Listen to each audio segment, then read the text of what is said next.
Hello, I'm Jackie Jones of Jones and Associates Law PC and the Jonesing for Justice podcast. And I know you can probably hear a lot of outside noise, and I'm sorry for that, but that's because I am working outside. Well, it is late evening. I have been at a full day work, and today I want to talk about some interesting topics. And as you can tell by the title, it's pretty provocative. Basically, we don't care about girls. How you can rape one for free and get away with it, essentially. Um, I know that's a horrible topic, but it's horrible because it makes me very, very angry. I mean, in my head, I keep hearing Michael Jackson singing over in a loop. All I have to say is that they don't really care about us. So, why did this come up? Well, the news has been talking about a school bus driver who raped a 14-year-old girl but got no jail time. And yes, it's safe to say he raped her because he was convicted. And it is appalling. I mean, we've heard about these rapists who get away with it, like Brock Turner and these other people who get very short sentences. But this new spate of cases is appalling to me because you think after the outcry from these other ones that they would have learned their lessons, but apparently judges never learned, or they just don't care. I guess that's why it's really important that when we look at judges that we pick someone more than just a political shill or someone who says, I want to be a judge. I have opinions. Well, anyway, so we're looking at this upstate New York school bus driver, and I'm looking over at this case, and he pled guilty to raping the 14-year-old girl who was on his bus route. Now, I have 15 and 16-year-old girls, so obviously not too long ago I had 14-year-olds, and they were taking buses. In fact, one of them was leaving out of the house like 6 o'clock in the morning, going with a bus driver to a private school when she was going there. It was pretty far away. And the idea that my child's not safe with the people who are supposed to get them to and from school, disgusting, terrifying, and even as a criminal defense attorney, really, really indefensible.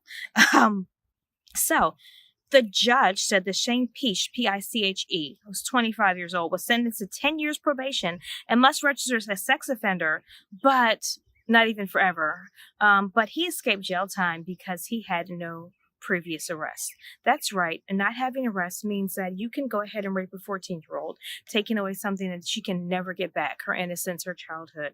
And it's okay because, well, you didn't rape anyone else before.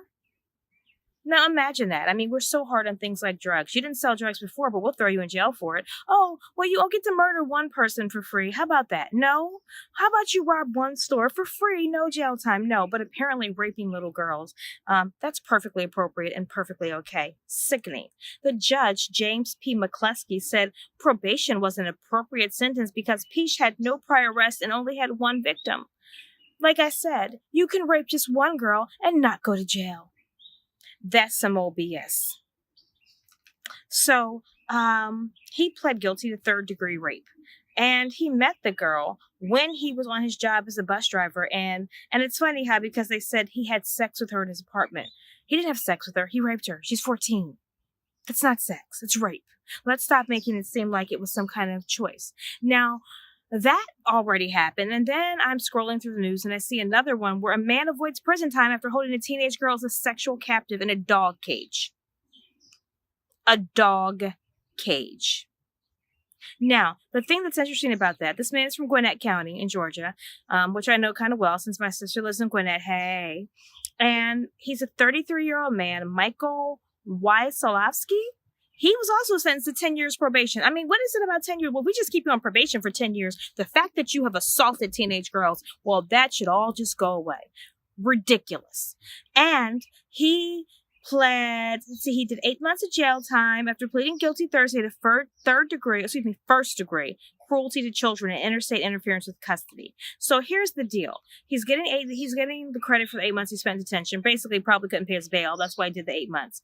But he's not going to go away to state prison, and that means he's not going to do any additional time. The rest of his 9 years and 4 months, he will have to register as a sex offender for life, but the rest of his 9 years and 4 months are on probation unless he gets in trouble. Now, here's the deal. He was arrested in 2017 after North Carolina police Georgia police found a 17-year-old girl from North Carolina who he had in his home. Now, here's the deal. They met in an online forum, and she apparently was not happy. And he decided that the 15-year-old who was unhappy should come and meet with him. And she did.